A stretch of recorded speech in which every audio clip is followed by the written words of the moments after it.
पढ़ लिया आप लोगों ने? थोड़ा बहुत जो बचा होगा थोड़ी देर बाद पढ़ लेना, ठीक है? आओ ध्यान दो, कुछ मत करना है, सब बुक को बंद कर दो, अभी सिर्फ सुनो भी बात को। देखो ध्यान दो,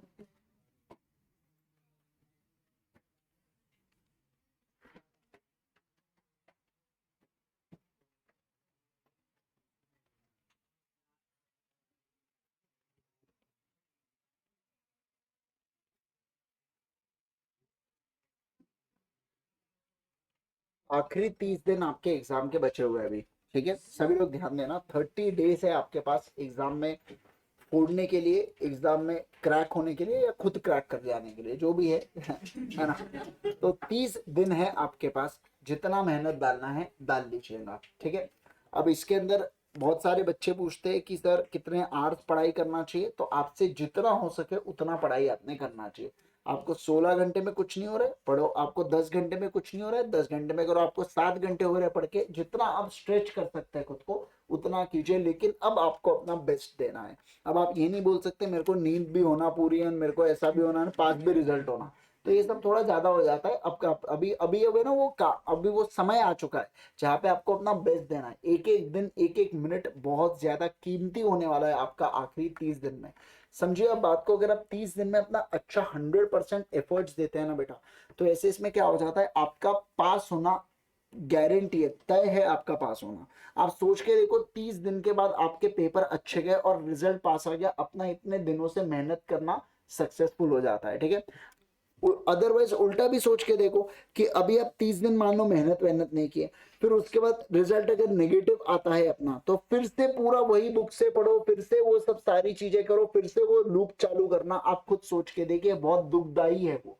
उससे बेहतर है कि अच्छे से मेहनत कर लो। और मैं आपको बता रहा हूँ, जो आखिरी अटेम्प्ट होता है ना ये ओल्ड सिलेबस वगैरह का, इंस्टीट्यूट वहां पे नहीं चाहती है कि हमारे बच्चे दुख दर्द में ज्यादा जाए, वो दे मतलब मेरे समय भी याद है मेरे को, फाइनल में तो पहला बहुत जोरदार रिजल्ट लगाया था, मतलब फाइनल में कैन यू एक्सपेक्ट 25% वगैरह रिजल्ट आ रहा है, 25-30% ऐसा रिजल्ट दिया था, 2018 वगैरह की बात है, जब लास्ट अटेम्प्ट आ रहा था ना तब की बात है वो, है ना? तो ऐसे इसमें अच्छे से मेहनत कीजिए, अपना 100% दीजिए। मेरा ये क्या कहना है, देखो आप अपना 100% दे सकते, उससे ऊपर तो कुछ हो नहीं सकता ना। अब पास हो या फेल हो आपके हाथ में नहीं है, ना ही आपको उसके बारे में सोचना है, आप बस इतना सोचो कि आप अपना 100% कैसे दे सकते हैं, बाकी आपको कोई लेना देना नहीं है ना। कोई पार्टी है, कोई फंक्शन है, कोई बुला रहा है, किसी का बर्थडे कुछ है, आपको कोई लेना देना नहीं है ना। आपको फेस्टिवल से अभी लेना देना, फेस्टिवल तो आगे देखो यार क्या है, अभी एक तो आप अभी फेस्टिवल मना लो या अपने बाद के फेस्टिवल खराब करो, आप ही के ऊपर है। समझ रहे हैं आप बात को? इट्स बेटर कि ये फेस्टिवल को सैक्रिफाइस कर दो अभी जो आ रहे 1-1.5 महीने में, उसके अलावा फिर बाद में तो एंजॉय एंजॉय करना है ना, फिर क्या करना है, अभी कितनी भी अच्छी मूवी आ जाए, जवान फुकरे, कुछ अपने को कुछ नहीं करना है। समझ रहे हैं आप बात को? नहीं तो अपने लिए मुश्किल हो जाएगा ना बेटा, वो 3 घंटे जाते हो 6 घंटे अपन उसी के बारे में सोचते हैं, क्या डायलॉग दिया बोले शाहरुख खान ने, है ना? तो अपने को वैसी सब चीजें नहीं करना है अभी, आपका 100%, कुछ भी हुआ सुबह उठे जब जब देखो तब आपके हाथ में बुक होनी चाहिए, आपका 100% कॉन्सेंट्रेशन होना चाहिए, केवल और केवल किसके अंदर, केवल और केवल अपने स्टडीज के अंदर। आपके आज देखो क्या होता है, अपन जब इतना लगन से पढ़ते हैं ना, अपने आजू बाजू एक ऑरा बन जाता है, अपने को कोई फर्क नहीं पड़ता कोई क्या बोल रहा है, क्या हो रहा है दुनिया में, क्या चल रहा है, अपने लिए सिर्फ और सिर्फ पेपर मैटर करता है यहाँ पे, ठीक है? तो आपको अभी आपका फोकस होना चाहिए केवल और केवल किसके ऊपर, अपनी 100% पढ़ाई के ऊपर और कुछ नहीं। एक बात मैं बता दूं, आप दुनिया प्रकार के 1000 टेलीग्राम ग्रुप में होते हो और उसमें 2000 पीडीएफ शेयर होती है, आपने एक भी पीडीएफ को देखना नहीं है, अनलेस एंड अदरवाइज आप जिससे पढ़ रहे हो केवल और केवल उससे पढ़ना। समझ गए आप बात को? मैंने मैंने आपने देखा, मैंने आपको नोट्स अलग से नहीं दिया, मैंने आपको सिर्फ क्वेश्चन दिया। नोट्स जो पढ़ाना था आप खुद के बुक से पढ़ो, जिस बुक से अभी तक पढ़ रहे थे आपको आदत लग चुकी है उस बुक की। अब मैं उसमें अचानक से आके ज्ञान दूंगा, 2-4 कलर झोंक दूंगा, आप बोलोगे क्या मस्त दिख रहा है, मस्त तो दिख रहा है लेकिन आपके दिमाग के लिए वो हानिकारक है ना। उसको आदत है कोई दूसरे इसके, अब अचानक से उसको अलग फॉन्ट नजर आ रहा है, अलग कलर नजर आ रहा है, तो वो खुद को वो ही नहीं कर पाता है। समझ रहे हैं? आप बोले प्रोविजन थोड़ी चेंज हो रहा है, प्रोविजन नहीं हो रहा है, लेकिन सबकॉन्शियसली हमारा माइंड रजिस्टर कर लेता है चीजों को। अपने को आपने देखा होगा कई बार, यार मैंने वहां पे हाईलाइट किया था, मैंने कुछ चार्ट बनाया था, आपको ऐसा याद आती है वो चीजें। वो इसलिए याद आती है क्योंकि आप बार बार उसी में से पढ़ते हो। तो जिस भी मटेरियल को आप फॉलो कर रहे हो उसी मटेरियल को शिद्दत से फॉलो कीजिए। क्वेश्चंस के लिए ऐसा कुछ नहीं है, आपको जहां क्वेश्चन मिल जाए वहां से आप सॉल्व कर सकते हो, कोई प्रॉब्लम नहीं है। RTP, MTP, PYQ, question bank, आपको जहां से करना है वहां से करो, कोई प्रॉब्लम ही नहीं है उसके अंदर। समझ रहे हैं क्या आप बात को जो मैं कह रहा हूं, है ना? तो आपका फोकस होना चाहिए किसके ऊपर, वही स्टडी मटेरियल को आप फॉलो कीजिएगा जो आप अभी तक फॉलो करते हुए आ रहे हो। फोर्थ, बहुत सारे क्वेश्चंस एंड आंसर्स की प्रैक्टिस कीजिए, कोई लिमिट नहीं है इसके अंदर।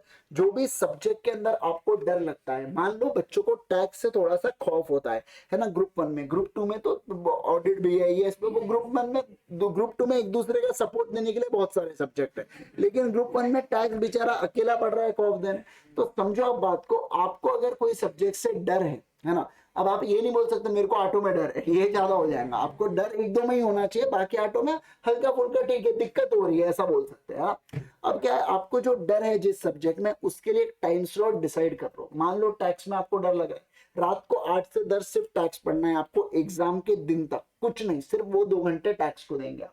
आपका एक बार पढ़ के हो जाए, 2 बार हो जाए, 3 बार हो जाए, वो स्लॉट में केवल और केवल टैक्स पढ़ने का, बाकी कुछ नहीं करने का। समझ रहे? तो जब आप रिपीटेटिव बार बार पढ़ते हो ना, तो आपको ऑटोमेटिकली चीजें क्या हो जाती है, बढ़िया से जमना चालू हो जाती है, कोई प्रॉब्लम नहीं है। तो क्वेश्चन एंड आंसर्स कीजिए। फिर अगर कोई यहाँ पे आपको हार्ड सब्जेक्ट जा रहा है तो क्या करना है मैंने आपको बता दिया हो। इसके अलावा आपको राइटिंग प्रैक्टिस भी करते हुए चलना है। एक फॉर्मेट डिसाइड कर लीजिए, जैसे यूजुअली लॉ के आंसर्स को कैसे लिखा जाता है मैं आपको पहले भी बताया हूँ, फाउंडेशन में, इंटर में भी बताया और ऐसे भी बताता हूँ। देखो 2 प्रकार के क्वेश्चंस आते हैं, एक आते हैं केस स्टडी बेस्ड और दूसरे आते हैं डायरेक्ट क्वेश्चंस। अब केस स्टडी बेस्ड है तो सबसे पहले आपको लिखना पड़ता है एक्ट एप्लीकेबल। अब अगर एक्ट एप्लीकेबल में आपको कोई सेक्शन नंबर नहीं आता तो जबरदस्ती होशियारी मत मारना उसमें कि नहीं सेक्शन लिख दूंगा, किसको क्या पता चल रहा है। बट अगर आपने गलत सेक्शन लिखा तो 2 चीजें कन्वे होती है, एक तो आपको सही सेक्शन नहीं आ रहा है और आपको गलत सेक्शन भी नहीं आ रहा है। अगर मान लो, अरे दोनों है ना यार, आप सोच के देखो ना, आपने 123 भलता ही डाल दिया, डिविडेंड का आपको ध्यान ही नहीं है ना, आपने कुछ, तो आपको डिविडेंड का सेक्शन भी नहीं आता और सही वाला तो वैसे ही नहीं आ रहा आपको, बराबर ना? तो उससे अच्छा सेक्शन डालना ही मत, as per the provision of Companies Act, बराबर है, उतना डालने का। फिर दूसरा क्या हुआ, फिर दूसरे लिखने का प्रोविजन, जितना आपको वो सेक्शन के रिगार्डिंग याद आता है पूरा के पूरा प्रोविजन के अंदर पेल दो। समझ रहे बात को, कुछ देखने का ही नहीं, जितना याद है वो सेक्शन का सब डालने का वहां पे। लेकिन समझना एक बात को, भलता ही पूछा कुछ और आप लिख कुछ और, मैंने तो लिखा नहीं, लिखा नहीं आप, अरे जो पूछा वो लिखो ना यार, है ना? तो वही एक्ट एप्लीकेबल का वही वाला पोर्शन लिखना जो क्वेश्चन के हिसाब से रिलेवेंट है। अननेसेसरी कुछ भी बीकॉम गिरी अपने को वहां पे नहीं करना है, ठीक? अरे सही में। तीसरा देखो, तीसरा होता है फैक्ट्स ऑफ द केस। अब फैक्ट्स ऑफ द केस को मैं ऑप्शनल बोलूंगा, अगर आपके एग्जाम में राइटिंग की स्पीड अच्छी है तो आप फैक्ट्स ऑफ द केस को लिख सकते हो। आप बहुत ही आराम से लिखते मजे ले लेके तो आपको सीधा कंक्लूजन पे पहुंचना है। कंक्लूजन के अंदर आप हल्का सा सुनो ना, कंक्लूजन के अंदर आप हल्का सा फैक्ट्स ऑफ द केस देके कंक्लूजन लिख देना, मर्ज कर देना उसको, पूरा डिटेल में फैक्ट्स ऑफ द केस मत लिखना। हैंडराइटिंग आपको अगर फास्ट है तो फिर आप वो ऑप्शन कीजिए, अदरवाइज मत कीजिए, नहीं तो पेपर पक्का छूटेगा। डायरेक्ट क्वेश्चन के अंदर आप क्या कर सकते हो, डायरेक्ट क्वेश्चन में एक्ट एप्लीकेबल और प्रोविजन, बस ये 2 ही बातों का ध्यान रखना है आपको। बाकी में से कुछ भी लिखने की जरूरत है क्या? कुछ भी लिखने की जरूरत या आवश्यकता आपको बिल्कुल भी नहीं है। क्या बात को समझे सारे लोग बोलिए ना जल्दी से, है ना? चलिए, तो ऐसे ये 2 बातों का ध्यान रखना, राइटिंग के अंदर ऐसे क्वेश्चंस को प्रैक्टिस कीजिएगा।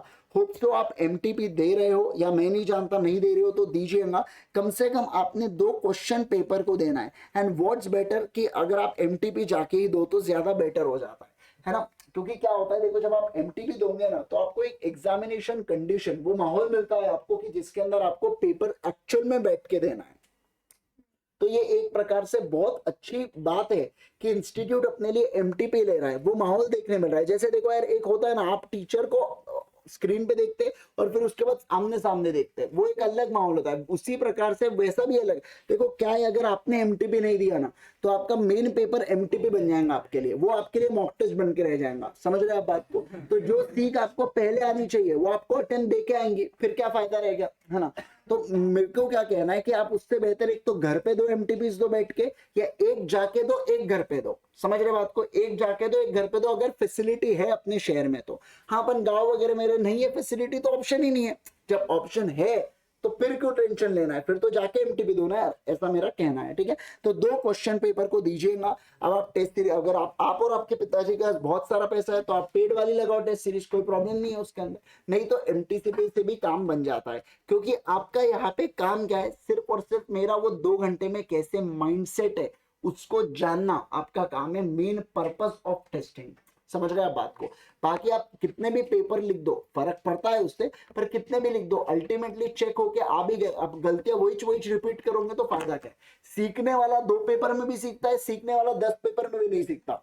समझ रहे हैं आप बात को? तो ये आपके ऊपर है। 2 टेस्ट को अच्छे से, शिद्दत से दो, बढ़िया से दो, तबीयत से दो, एकदम बढ़िया सब कुछ चीजें होने वाली है, कोई बात ही नहीं है उसके अंदर। फिर ये हुआ। फिर अगर मैं बात करूं, देखो यार इंटर के अंदर है ना, आखिरी वो जो 1.5 दिन होता है ना, उसको मैनेज करना बहुत डिफिकल्ट टास्क है। मैं क्या बोल रहा हूँ आपको, जो 1.5 दिन को, जिसने वो 1.5 दिन को संभाल लिया ना बेटा, वो समझना बात को, वो पास हो गया। पर बच्चा है ना, वो 1.5 दिन को संभाल ही नहीं पाता है, उसको है ना वो 1.5 दिन बहुत भारी जाते हैं। आपको ये नहीं समझता है 1.5 दिन में पढ़ना क्या है, 1.5 दिन में छोड़ना क्या है, आपको लिटरली नहीं समझ में आता है। तो पहले से आप लोगों के पास आपके नोट्स के अंदर होना चाहिए कि मैंने कौन से क्वेश्चंस को पढ़ना है। जैसे अकाउंट्स हो गया, जैसे कॉस्टिंग हो गया, तो आपको पता, आप एक हर एक क्वेश्चन को सॉल्व नहीं कर सकते बेटा, वो चिल्लर चिल्लर इलस्ट्रेशन को आप सॉल्व थोड़ी करोगे।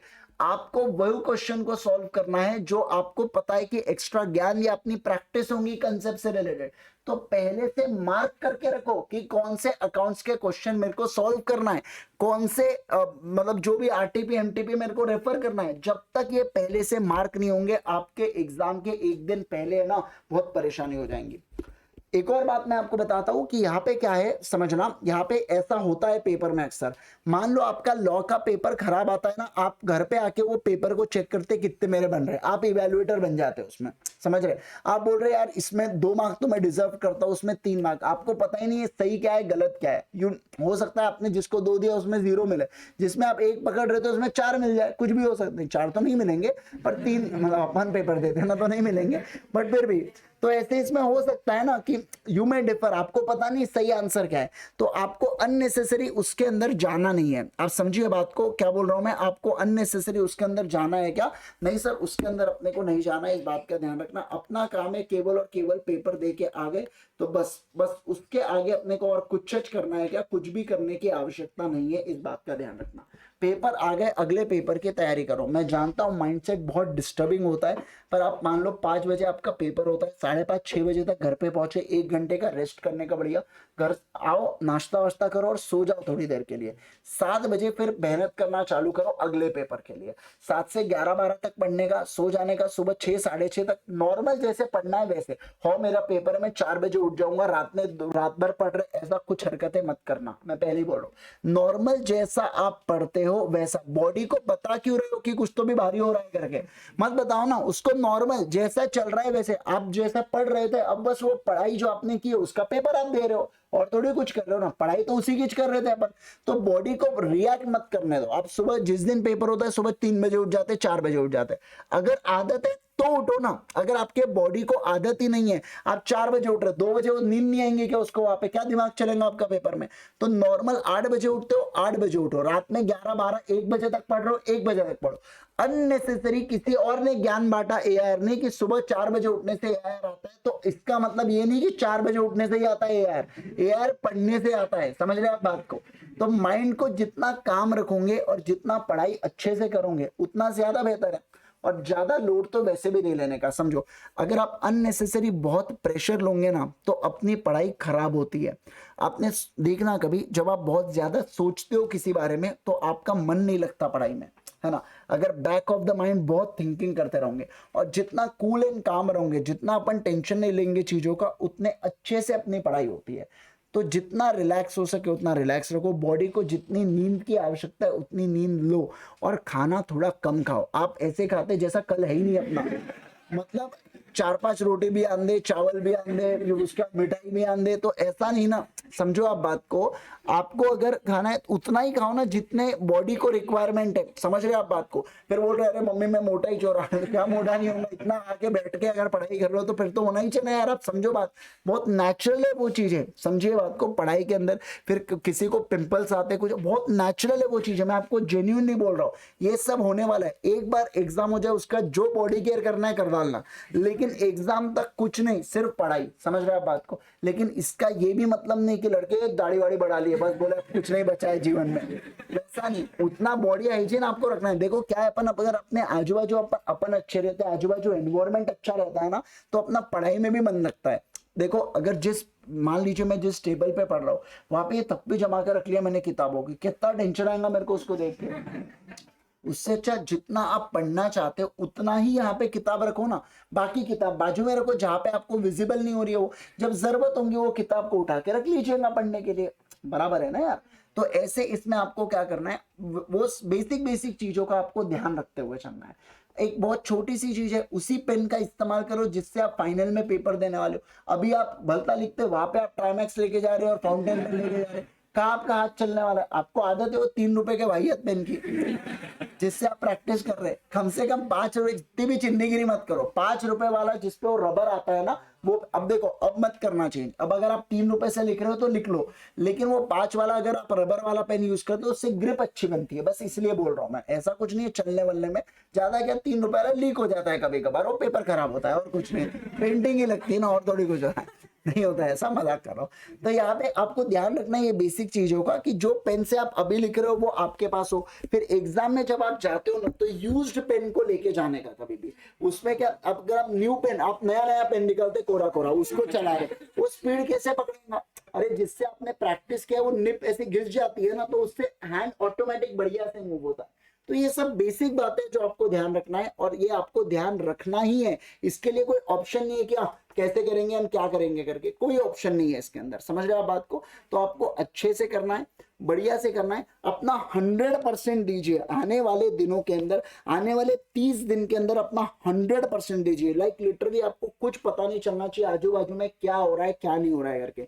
अपने अगर मान लीजिए आपने इससे पहले पेपर दिया है तो अपने प्रीवियस रिजल्ट को ज्यादा सोचने का नहीं है, कुछ नहीं सोचने का है। नेगेटिव थॉट माइंड में लाओगे तो अपने साथ चीजें नेगेटिव होती है, पॉजिटिव थॉट माइंड में लाओगे तो चीजें पॉजिटिव होने वाली है, बराबर ना। तो अपना बेस्ट देने का कोशिश कीजिए, बाकी और कुछ करने की जरूरत है क्या, कुछ भी करने की जरूरत नहीं है, इस बात का आप ध्यान रखिए। समझ रहे हैं आप बात को, अरे बोलिए ना मुझे, समझ रहे हैं क्या बात है ना। तो अपने को अपना 100% देना है, बढ़िया से पेपर देना है। Wish you all the very best guys. अच्छे से पेपर दीजिएगा, फोड़ के आइएगा और नाम रोशन कीजिएगा अपना और अपने माँ बाप का। Thank you so much, take care.